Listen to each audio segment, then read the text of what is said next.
నమస్తే. తెలంగాణలో మరో జంజీ ఉద్యమం స్టార్ట్ అయింది. నిరుద్యోగులందరూ కూడా రోడ్లు ఎక్కుతున్నారు. దాదాపు 10 మంది మీద నిన్న పోలీసు వాళ్ళు ఎఫ్ఐఆర్లు చేయడం జరిగింది. రోడ్లు ఎక్కినందుకు, నిరసన తెలిపినందుకు. వాళ్ళు చేసిన తప్పేం లేదు. ఒకటే సంవత్సరంలో 2 లక్షల ఉద్యోగాలు ఇస్తామని చెప్పి ఆ రోజు కాంగ్రెస్ పార్టీ మేనిఫెస్టోలో పెట్టింది. ఆ ఉద్యోగాలు అడుక్కుంటుంటే రోడ్లెక్కి విద్యార్థుల మీద, నిరుద్యోగుల మీద కేసులు పెడుతున్నారు. సో ఇప్పుడు నేను ఒక టీ షాప్ దగ్గర ఉన్నా. ఇక్కడికి ఎందుకు వచ్చినో నీకు మీ అందరికి చూపించే ప్రయత్నం చేస్తా. ఒకసారి లోపలికి రా రోహిత్. సో నిరుద్యోగులు బయట తిరుగుతుంటే పోలీసు వాళ్ళు అరెస్ట్ చేస్తున్నారు. బయట ఎక్కడ కనపడితే అక్కడ అరెస్ట్ చేస్తున్నారు, ఎఫ్ఐఆర్లు చేస్తున్నారు డైరెక్ట్గా. కాబట్టి నిరుద్యోగులు ఎక్కడ తలదాచుకోవాలో కూడా తెలియక సో ఇప్పుడు ఇక్కడ వాళ్ళు తలదాచుకున్నారు. ఎందుకు? నిరసనలు జరపట్లేదు, ధర్నాలు చేయట్లేదు, బయట కనపడితే ఎఫ్ఐఆర్లు చేయడం. ఒకసారి ఇక్కడ ఉన్నటువంటి వాళ్ళని చూపిన ఒకసారి స్క్రీన్ మీద. ఆస్మా ఉన్నది, ఇగో మనోడు, వీళ్ళంతా కూడా నిరుద్యోగులే. ఇంద్రనాయక్ ఉన్నాడు. వీళ్ళంతా చిక్కట్పల్లి లైబ్రరీకి సంబంధించిన నిరుద్యోగులు. తెలంగాణ రాష్ట్రంలో నిరుద్యోగుల తరపున పోరాడుతున్నటువంటి నిరుద్యోగులు వీళ్ళందరూ కూడా. ఒకసారి మనం మాట్లాడదాం ఇక్కడ ఎందుకున్నారు. ఆస్మా నమస్తే. నమస్తే అన్న. ఏంటి ఫ్లకార్డ్ ఏంది? కయ్యా వెంకటేష్, కొడంగల్ రవి, కిరణ్ రాథోడ్లను వెంటనే విడుదల చేయాలి. ఏం చేశారు వీళ్ళని? వీళ్ళు ఏం చేశారంటే వీళ్ళు మార్నింగ్ వాకింగ్కి వెళ్ళారు. అసలు రీజనే లేదు, కానీ ముందస్తు అరెస్ట్ అని చెప్పేసి వీళ్ళ ముగ్గురిని అయితే వెంటనే ఇప్పుడు తీసుకొని వెళ్ళారు మార్నింగే. అయితే వీళ్ళు చిక్కడపల్లి లైబ్రరీకి సంబంధించిన నిరుద్యోగులు వీళ్ళు.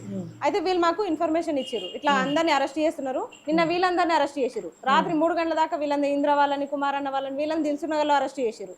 అసలు నేను దొరకలేదు, లేకపోతే నన్ను కూడా చేసేటోళ్ళే. నేను బయట వీళ్ళందరి కోసమే తిరుగుతున్నాయి ప్రజెంట్ అయితే. అయితే వీళ్ళ ముగ్గురు ప్రజెంట్ అయితే వీళ్ళు అరెస్ట్ అయ్యారు. వరుస పెట్టి ఒకరొకరిని అరెస్ట్ చేస్తూనే ఉన్నారు. లైబ్రరీ దగ్గర చూడండి, మొత్తం తాళ్లతోటి ఇట్లా కట్టేసారు.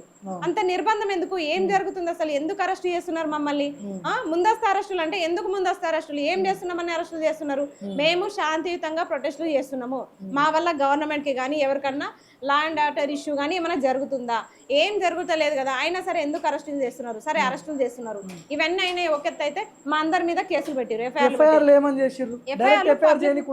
ఉండదు, కానీ మా అందరి మీద డైరెక్ట్ ఉండదు. అంటే వీళ్ళందరినీ అనగదొక్కితే వెనకాల ఎవరు రారు. ఫస్ట్ ఆఫ్ ఆల్ వీళ్ళ మీద కేసులు పెడితే అందరినీ భయపట్టొచ్చు అన్న ఒక నియంత్రిత పాలన ఇప్పుడు నడుస్తుంది. మా అందరి పైన కూడా ఇప్పుడు కేసులు పెట్టారు, ఎఫ్ఐఆర్లు చేశారు, పబ్లిక్ న్యూసెన్స్ కేసులో పెట్టేశారు. ఎందుకంటే ఈ కేసులైనా చిన్న కేసులకు వీళ్ళు భయపడతారు అన్నట్టు. పబ్లిక్ న్యూసెన్స్ అంటే ఆస్తులు ఏమైనా ధ్వంసం చేసిరా ప్రభుత్వ? అసలు ఏం చేయలేదు. మేము బయటికి వచ్చి మా వాయిస్ వినిపించిన మీడియా పరంగా అంతే తప్ప అంతకు మించి వాళ్ళని ఒక్క డ్యామేజ్ చేయలేదు.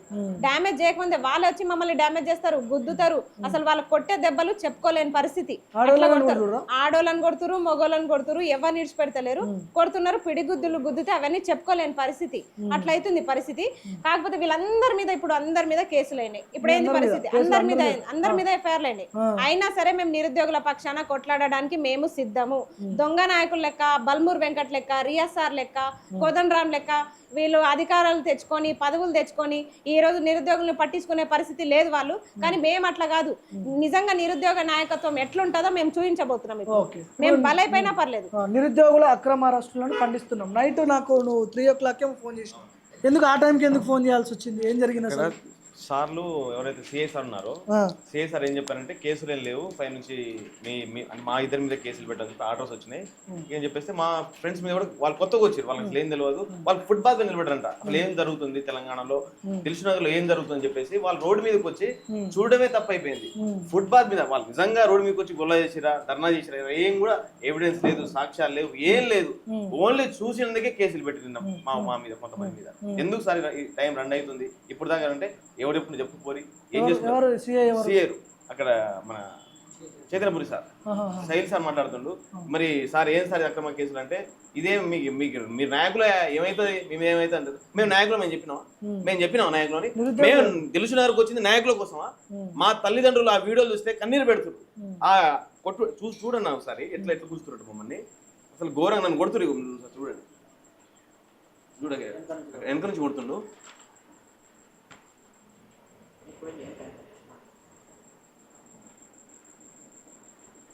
గుద్దుతుండు. మళ్ళా లాడ్ చార్జ్ జరగలేదు, కొట్టట్లేవు. మేము మన గుద్దుతుర్రు. అక్కడ ఎక్కేటప్పుడు కూడా పైన తోసిస్తుర్రు. ఎట్లా అసలు ఎట్ట పడితే ఎక్కిస్తుర్రు. నిన్న దెబ్బలు చేయి మీద, చేయి మీద దెబ్బలు. ఇట్లా లోపల గుద్దడం, అన్నకి ఇక్కడ గుద్దడం, కమిలి పోవడం. ఘోరంగా కమిలిపోయేది. కొంచెం దగ్గర రావా రోహిత్? చూడండి, ఇగో.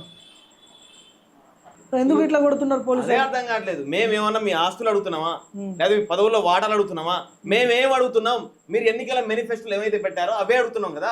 ఉద్యోగాలని చెప్పిర్రు, 2 లక్షల ఉద్యోగాలని చెప్పిర్రు, మెగా డిఎస్సీ అన్నారు, నిరుద్యోగ భృతి అన్నారు, దాని గురించి అడుగుతున్నాం కదా.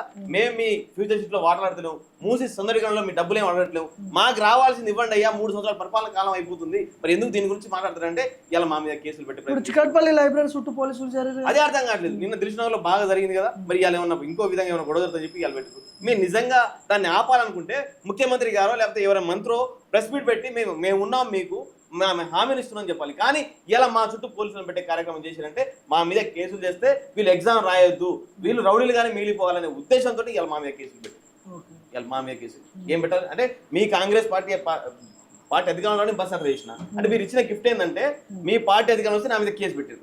అంటే మీ పార్టీ రావడానికి ఆదిలాబాద్ ఖమ్మం తిరిగి నేను బస్ యాత్ర తిరిగిన మీరు ఇచ్చిన గిఫ్ట్ ఏంటంటే నాకు కేసులు పెట్టడం. ఏం చేయబోతున్నారు? ఏం లేదన్నా, రాబోయే రోజుల్లో మాకు కనుక 2 లక్షల ఉద్యోగాలు ఇవ్వకపోతే మాత్రం బరాబర్ ఈ గవర్నమెంట్ ఎక్కడ అక్కడ మీకు దెబ్బలు తగిలింది. ఎవరు దాడి చేసింది? ఎవరు? ఇప్పుడు పోలీసు వాళ్ళు నేను ఇష్టం వచ్చినట్టు కొట్టిరన్న. ఇప్పుడు మీరు స్పష్టంగా చూసిరు. అదే విధంగా ఇక్కడ ఏంటంటే గట్టిగా ఇట్లా పట్టేసి ఘోరంగా ఎక్కడ పడితే అక్కడ మన వీడియోలు కూడా ఉన్నాయి, కాళ్ళు కూడా ఇరుక్కుంటే కొంచెం ఇరిగిపోయేది. నన్ను నేను వ్యాన్లోకి ఇచ్చాడు, నా కాళ్ళరా నాయన అన్న కూడా వీడియో ఉన్న పరిస్థితి. అంత దారుణంగా నిన్న మమ్మల్ని మొన్న కూడా అక్రమంగా కేసు చేసిరు, నిన్న కూడా మా మీద ఎఫ్ఐఆర్లు చేస్తా ఉన్నారు. మా జీవితాలతో ఆడుకుంటా ఉన్నది ఈ కాంగ్రెస్ ప్రభుత్వం. అసలు మేము ప్రభుత్వాన్ని తీసుకొచ్చింది మాకు ఉద్యోగాలు వస్తాయని చెప్పేసి 2 లక్షల ఉద్యోగాలు ఇస్తామని చెప్పేస్తే మేము ఆశపడ్డాం, కానీ మాకు గోస పెడతా ఉన్నారు. ఈ కాంగ్రెస్ ప్రభుత్వంలో మేము దగాపడ్డాం. ఎందుకంటే ఇవాళ 1200 మంది ఆత్మ బలిదానం చేసుకుని ఈ కాంగ్రెస్ ప్రభుత్వంలో మా మీద అప్పుడు ఎఫ్ఐఆర్ అయిపోయినాం, ఆత్మ బలిదానం చేసుకుని ఇవాళ మేము కొట్టాడి తెలంగాణ తీసుకొస్తే మళ్ళీ ఈ ప్రభుత్వాన్ని మళ్ళీ 10 ఏళ్ల తర్వాత అధికారంలో పెడితే మళ్ళా కేసుల ప్రభావం ఈ కాంగ్రెస్ ప్రభుత్వంలో జరుగుతూ ఉన్నాయన్న, అక్రమంగా కేసులు. ఇవాళ మేము ఏం అడిగినామన్నా, మీరు చెప్పిన విధంగానే కదా. మీరు మొన్న మీ డీజీపీ గారు ఏమన్నారు, 19,000తో ఎస్ఐపిసి పోస్ట్ ఖాళీలు ఉన్నాయి, మేము త్వరలోనే భర్తీ చేస్తామన్నారు. మరి ఇప్పుడు 5,000 తగ్గిపోవడానికి కారణాలు ఏంది? దీనికి కారణాలు ఏంది?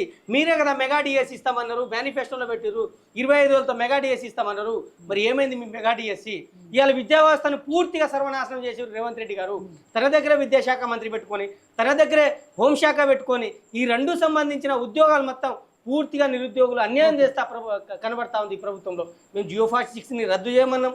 ఈ జియో 46 విద్యార్థులనే ఇవాళ మీరు కార్యకర్తలుగా ఉపయోగించుకొని మీరు ఓట్లు వేసుకొని ఇలా గద్దెనెక్కింది కాంగ్రెస్ ప్రభుత్వం. ఈ డిఎస్సికి సంబంధించిన విద్యార్థులనే మమ్మల్ని అన్యాయం చేస్తూ ఉన్నారు ఈ ప్రభుత్వం. విద్యా వ్యవస్థను పూర్తిగా నాశనం చేసి ఇలా 23,000 బళ్లను మూత వేసే పరిస్థితి ఈ రాష్ట్ర ప్రభుత్వానికి కనబడతా ఉంది. చెప్తా ఉన్నారు కూడా. రేవంత్ రెడ్డికి ఒకటే హెచ్చరిస్తా ఉన్నాం, బడులను మూసివేస్తే మాత్రం రాష్ట్రంలో మేము బరాబర్గా కొట్లాడతాం. మేము ముంగటి నుంచి హెచ్చరిస్తా ఉన్నాం, ఈ తెలంగాణ రాష్ట్రంలో మీరు ఇచ్చిన హామీలను అమలు చేయకపోతే మరో తెలంగాణ ఉద్యమాన్ని శ్రీకారం చుట్టబోతున్నామని చెప్పేసి 6 నెలల సంవత్సరం క్రితమే మీకు హెచ్చరించాం రేవంత్ రెడ్డి. దానికి నాంది ఇప్పుడు బరాబర్గా కనబడతా ఉంది. నిన్న దిల్సుఖ్నగర్లో చూస్తే తెలంగాణ ఉద్యమం ఏ విధంగా జరిగిందో అదే విధంగా మీరు బరాబర్ కనబడతా ఉంది. ఇవాళ ఒక్కచోట ఇవాళ ఉద్యమం స్టార్ట్ కాలే, దిల్సుఖ్నగర్లో కానీ, ఇవాళ అశోక్ నగర్ ఈ చిక్కడపల్లిలో కానీ, అదేవిధంగా ఉస్మానియా యూనివర్సిటీలో కానీ స్టార్ట్ అయింది. అదేవిధంగా గ్రామీణ స్థాయిలో కూడా ఇలా స్టార్ట్ అవబోతుంది. మీ పతనం కూడా స్టార్ట్ అయిందని చెప్పేసి హెచ్చరిస్తా ఉన్నాం. సార్ ఏం చేయబోతున్నారు ఇప్పుడు ఇంతకీ? నా పేరు ప్రవీణ్ కుమార్. గత 2.5 సంవత్సరాల నుంచి కాంగ్రెస్ ప్రభుత్వాన్ని అధికారంలో తెస్తే ఈరోజు ఒకరేమో సర్వే నెంబర్ అంటాడు, ఒకడేమో 50,000 ఇచ్చిన అంటాడు, ఒకడు 70,000 ఇచ్చిన అంటాడు, ఒకడు వేలం పాటలు లేక ₹1,00,000 ఇచ్చిన అంటాడు. ఒక్కొక్కరికి ఒక జీవో గురించి అవగాహన లేదు. మొన్న డీజీపీ సార్ని కలిసాము, ఏంది సార్ ఇది పరిస్థితి అంటే దీని గురించి ఆలోచించాలంటాడు. ఇంటెలిజెన్స్ వ్యవస్థ ఉందా లేదా అని కూడా ప్రశ్నిస్తా ఉన్నాం మేము. ఎవరికి ఏ ఒక్క సమస్య గురించి ఒక్కడికి కూడా తెలుస్తలేదు. రేవంత్ రెడ్డి గద్దె దించే వరకు మేము భరతం పడతాం.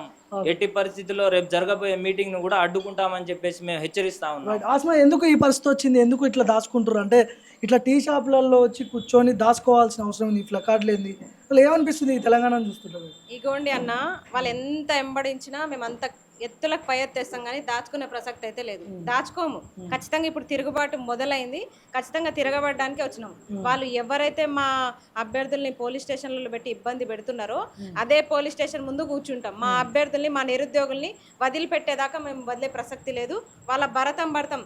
అసలు రేవంత్ రెడ్డి ఇంత అరాచకపు పాలన మేమైతే అనుకోలేదు, ఎక్స్పెక్ట్ చేయలేదు. నిరుద్యోగుల వల్ల గెలిచి ఈరోజు నువ్వు విర్రవీగుతున్నావు కదా విద్యాశాఖ మంత్రి, నీ విద్యాశాఖ మంత్రి పదవో మేమో చూసుకుందాం. నిరుద్యోగుల్ని అరెస్ట్ చేస్తావా అక్రమంగా? ఎందుకు అరెస్ట్ చేస్తున్నావు? కేసీఆర్ పాలనకి రేవంత్ రెడ్డి పాలనకి డిఫరెన్సెస్ ఏమైనా కనిపిస్తున్నాయా? అప్పుడు అప్పుడు నిజం అంటే 10 ఏళ్ళు చెప్పాలంటే, పట్టింది వ్యతిరేకత ఆ, రావడానికి. వ్యతిరేకత 10 ఏళ్ళు పట్టింది. ఇంకొకటి నిరుద్యోగుల మీద కేసులు లేవు అప్పుడు, కేసులు పెట్టలేదు. కేసులు పెట్టలేదు, నిర్బంధం ఉంది.